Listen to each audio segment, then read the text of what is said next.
बाबा बैठे आंख बंद किए और बैरागी का मन, हम आप जब पूजा पाठ करने बैठते हैं आंख बंद किए तो आंख बंद करने पर भगवान पहले नहीं दिखाई देते, राम नहीं दिखाई देते, पहले काम दिखाई देता है, काम के बाद ही राम दिखते हैं। माताएं सुबह सुबह स्नान करती, बड़ा काम रहता है सुबह सुबह।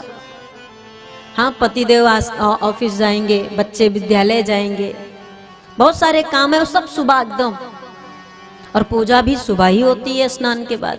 तो माताएं क्या की, आई भगवान के पास धूप दीप लेकर के भगवान को चलाए रही।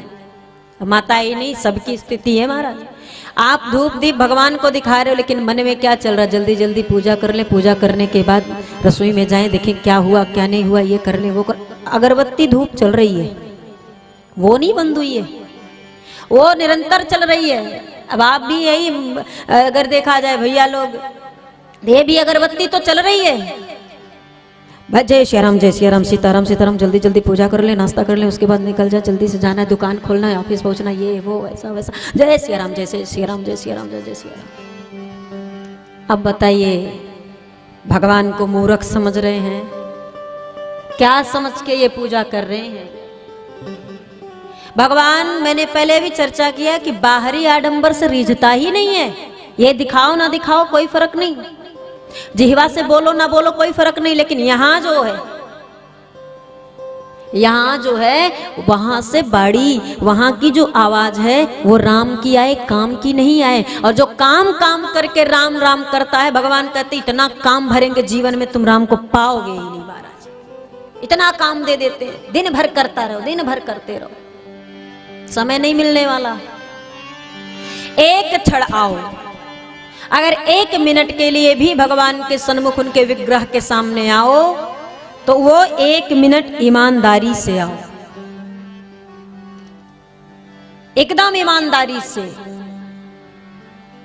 प्रभु, नहीं समय है हमारे पास, आपका ही दिया हुआ ये जिम्मेदारियां हैं जो मैं निर्वहन कर रहा हूं, आप ही किए हैं सब हमारे जीवन में, बस सकुशल सब पर कृपा दृष्टि बनाए रखिएगा, प्रणाम करके आशीर्वाद लेकर चले जाओ, ये ठीक है। लेकिन घंटों माला लेके बैठो और मन में न जाने कितने कपट चलते रहे, कितनी ईर्ष्या चलती रही, कितने झूठ दंभ फरेब चलते रहे, और माला जपते रहो तो बेकार है वो माला जपना महाराज, निरर्थक है। मत दिखाओ दुनिया को, दुनिया को दिखाने के लिए नहीं, राघव को रिझाने के लिए भगवान के सामने आया करो महाराज। जब आओ रिझाने के लिए आओ। शिव जी कहते हैं, शिव जी अलग अलग वेश कभी कभी धारण करते, जब राम जन्म लिए, कभी जादूगर बन के आते, कभी मदारी बनकर आते, कभी बाबा बन करके आते, कभी झाड़ फूक करने के लिए कुछ भी बनकर आते कि बस दर्शन हो जाए। सबने कहा कितने रूप हैं आप तो बड़े बहुरूपिया हो। बोले हूं मैं बहुरूपिया, मैं तब तक बहुरूपिया बनता रहूंगा जब तक मेरे राघव मुझ पर रीझ नहीं जाएंगे। ना जाने कौन सा रूप उनको मेरा पसंद आ जाए, मुझे क्या पता कि बानर बनकर नाचा तब पसंद आया, कि मदारी बनकर डमरू बजाया तब पसंद आया, ये मुझे नहीं पता महाराज। बदलते रहो, आते रहो सामने, रोज एक नई अटखेलियां लेकर के, कभी तो रीझेगा, कभी तो कान तक आवाज पहुंचेगी। नारद जी बैरागी मन है, सांसारिक मन को काम सताता है, बैरागी मन को नहीं सताता महाराज। बैरागी मन आंख बंद किए तुरंत भगवान श्री हरि की प्रतिमा विग्रह का दर्शन करके समाधि लगी, और ऐसी समाधि लगी कि इनके समाधि से इंद्र का इंद्रासन हिलने लगा। वैसे इंद्र तो समस्त देवताओं के राजा हैं, किंतु डरते बहुत हैं। राजा हैं लेकिन डरते बहुत। किस बात से? हमारा सिंहासन हमसे कोई छीन ना ले, इस बात से बहुत भयभीत रहते हैं। और आज सिंहासन हिला, इंद्र जी समझे कि कहीं कुछ तो गड़बड़ है, कोई है जो मेरे इस इंद्रासन को मुझसे छीनना चाहता है, पता करो।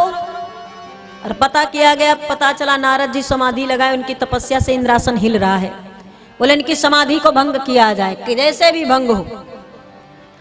रंभादिक आदि सुंदर सुंदर अप्सराओं को भेजा गया, कामदेव को भेजा गया कि जाकर तपस्या भंग कर दो।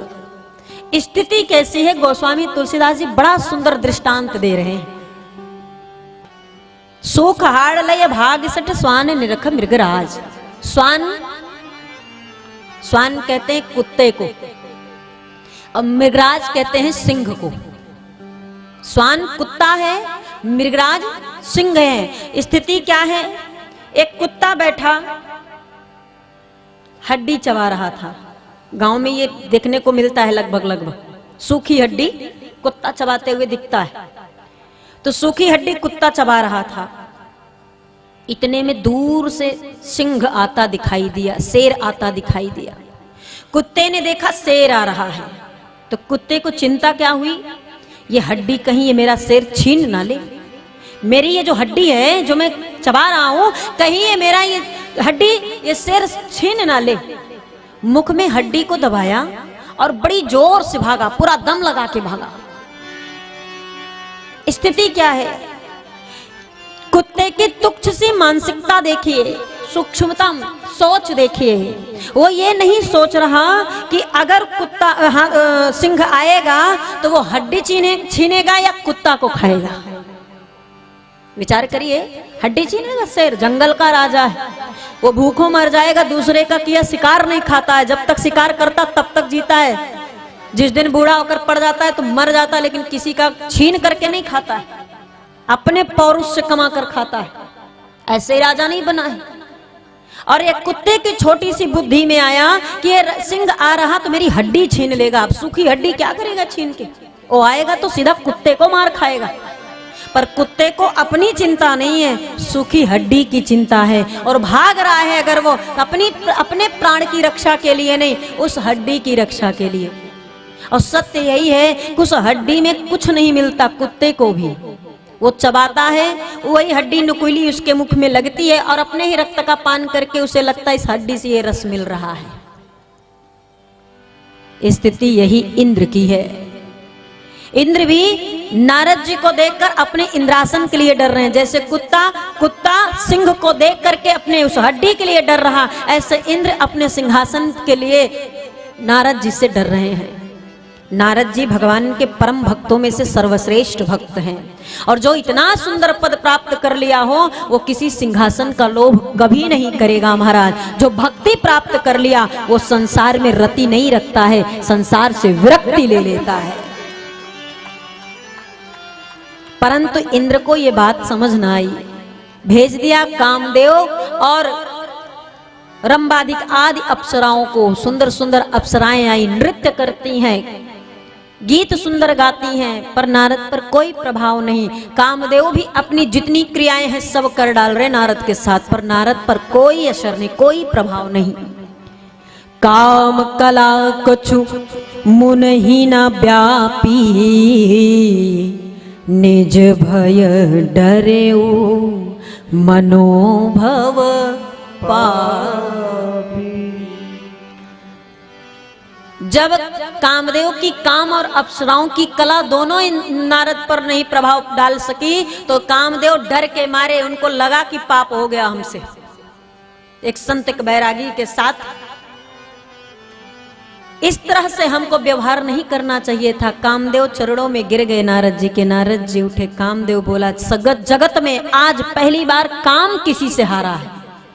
ये पूरी दुनिया को अपने इशारे पर नचाता है। हम आप संसार वाले काम क्रोध मद लोभ दंभ दुर्भाव द्वेष मद मत्सर छल कपट ईर्षा झूठ, ये फरेब जो करते हैं ना, ये काम की ही प्रेरणा से करते हैं। ये पूरी दुनिया को अपने बस में नचा रहा है। आज नारद के चरणों में गिरा है। तात्पर्य देखिए, भाव देखिए, सार क्या है। जो काम पूरी दुनिया को नचाता है, जब उसका पाला राम भक्त से लगता है तो वो भी चरणों में जाके गिर जाता है महाराज। ये काम भी राम भगत का बाल बाका नहीं कर सकता। जहां काम विश्राम होता है, राम वहीं से आरंभ होता है। आप जितने भी आए हो अपना काम छोड़कर आए हो ना, सारा काम छोड़े हो, यहां आकर बैठे हो, यहां से निकलोगे फिर अपने अपने काम पर लग जाओगे। काम छोड़े राम मिल रहा, राम छोड़ो तो फिर काम। ये दोनों एक साथ नहीं मिल सकते। रहेंगे साथ में, बगल बगल के पड़ोसी हैं दोनों, ये दोनों पड़ोसी हैं, रहेंगे बगल में ही, लेकिन इनके घर जाओगे तो ये नहीं मिलेगा, राम के घर जाओगे काम नहीं मिलेगा, काम के घर जाओगे राम नहीं मिलेगा। है दोनों साथ में ही। बिना काम के राम की महिमा नहीं, बिना राम के काम की महिमा नहीं। जहां राम की चर्चा होगी काम की चर्चा पहले होगी, क्योंकि काम पहले और राम बाद में आते हैं सबके जीवन में। जैसे सुबह जब पूजा रोज करती हैं, रोज अर्घ देती हैं, सूर्य भगवान को जल चढ़ाते हैं, प्रतिदिन करते हैं, लेकिन किसी दिन विलंब में सोकर उठे और देर हो रही हो ऑफिस जाने को या नाश्ता बनाने को, कोई भी काम हो, अगर देर हो रहा है, थोड़ा देर हो गया स्नान करने में उठने में, तो सारा काम दिनचर्या प्रतिदिन की तरह होती है। अगर कुछ छूटता है तो पूजा छोड़ देते हैं। चलो रोज तो जल डाल रहे हैं, आज नहीं डालेंगे तो क्या होगा, चलो कल फिर डाल देंगे, बहुत देर हो रहा है। छोड़ा तो पूजा छोड़ा, एक लोटा जल चढ़ाते सिर्फ उसी को छोड़े, बाकी सारा काम कर रहे हैं। सारा देर सिर्फ एक लोटा जल चढ़ाने में था। और आज नारद जी से काम हारा, लौट कर गया नारद जी चले शिव जी के पास। और